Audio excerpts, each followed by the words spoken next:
బ్రిటన్లో వాస్తవానికి 2025 జనవరి వరకు కూడా పార్లమెంట్ టర్మ్ ఉంది. 2025 జనవరిలో ఎన్నికలు జరగాలి. కానీ రిషి సునక్ ముందస్తుగా ఎన్నికలు ప్రకటించాడు. జూలై 4నే ఎన్నికలు జరుగుతాయి అని ప్రకటించారు. అంటే సుమారు 6 నెలల ముందే ఎన్నికలకు పోతున్నాడు, మధ్యంతర ఎలక్షన్స్కు. ఎందుకు మిడ్ టర్మ్ ఎలక్షన్స్కు వెళ్తున్నాడు? దీనికి కారణం ఏంటంటే పెద్ద ఎత్తున రిషి సునక్ ప్రభుత్వం పట్ల, కన్జర్వేటివ్ పార్టీ పట్ల తీవ్రమైన ప్రజా వ్యతిరేకత ఉన్నట్లు వివిధ ఒపీనియన్ పోల్స్లో వ్యక్తమవుతోంది.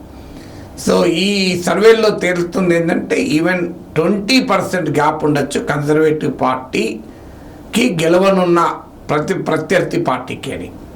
సో అంటే కనీసం ఒక 20% దెబ్బతినేటువంటి అవకాశం ఉంది. అంటే ఘోరంగా ఓటమి ఎదుర్కోబోతోంది కన్జర్వేటివ్ పార్టీ అని.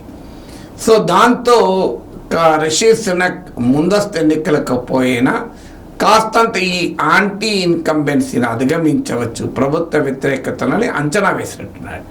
ఎందుకంటే ఇప్పుడు కన్జర్వేటివ్ పార్టీ వరుసగా గత 14 years అధికారంలో ఉంది. అంటే ఈ వ్యతిరేకత రిషి సునక్ తెచ్చుకున్నది కాదు. వాస్తవంగా ఈ పబ్లిక్ ఒపీనియన్ నెగిటివ్గా ఉండడం వల్లనే రిషి సునక్ ఎన్నికయ్యాడు.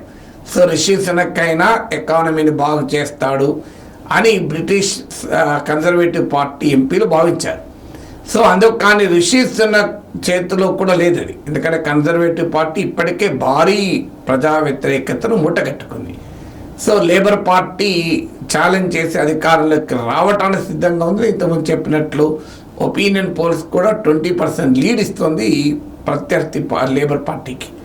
సో కానీ ఎందుకు మరి ఇప్పుడు ముందుకొచ్చాడు అంటే దీనికి కూడా రీజన్స్ ఉన్నాయి. ఒక రీజన్ ఏంటంటే ఇన్ఫ్లేషన్, ద్రవ్యోల్బణం 2.3% పడిపోయింది. ఇటీవల కాలంలో ఇంత తక్కువ స్థాయిలో ఇన్ఫ్లేషన్ లేదు. అందువల్ల కాస్ట్ ఆఫ్ లివింగ్ క్రైసిస్తో బ్రిటన్ బాధపడుతుంది. అంటే అధిక ధరల భారంతో బ్రిటన్ బాధపడుతోంది కనుక కాస్ట్ ఆఫ్ లివింగ్ క్రైసిస్లో కొంతైనా రెస్పైట్ వచ్చిందని వార్తలు వస్తున్నాయి. అందువల్ల ఇది కాస్త కన్జర్వేటివ్ పార్టీ పైన ప్రజల కోపాన్ని, రిషి సునక్ ప్రభుత్వం పైన ప్రజల కోపాన్ని తగ్గిస్తుంది అని ప్రైమ్ మినిస్టర్ అంచనా. రెండవది ఏంటంటే ఎకానమీ కూడా, కోవిడ్ తర్వాత ఎకానమీని కొంత స్టెబిలైజ్ చేశాడు సునక్ వచ్చి అని ఒక అభిప్రాయం కూడా ప్రజల్లో వ్యక్తమవుతుంది. ఇది రెండో కారణం. మూడో కారణం ఏంటంటే రిషి సునక్ ఇమ్మిగ్రేషన్ రిఫార్మ్స్. అంటే బ్రిటన్కు ఒక పెద్ద ఛాలెంజ్ ఏంటంటే ఇతర దేశాల నుంచి ఇక్కడ ఆశ్రయం పొందటానికి, అసైలం పొందటానికి బ్రిటన్లోకి వస్తూ ఉంటారు. వీరిని రువాండాకు పంపించాలనేది రిషి సునక్ ఒక ఇమ్మిగ్రేషన్ ప్లాన్. కావాలంటే రువాండాకు డబ్బులు ఇచ్చి వీళ్ళందరినీ కూడా ఈ ఇతర దేశాల నుంచి వచ్చి బ్రిటన్లో ఆశ్రయం పొందాలనుకునే వారందరినీ రువాండాకు పంపించి అక్కడ వాళ్ళు డబ్బులు ఇచ్చి అక్కడ అసైలం కల్పించాలని దీనికి లీగల్గా ఛాలెంజెస్ వచ్చాయి. కానీ ఇటీవల రిషి సునక్ ఇమ్మిగ్రేషన్ రిఫార్మ్ ప్రతిపాదనకు కోర్టుల నుంచి కూడా గ్రీన్ సిగ్నల్ లభించింది.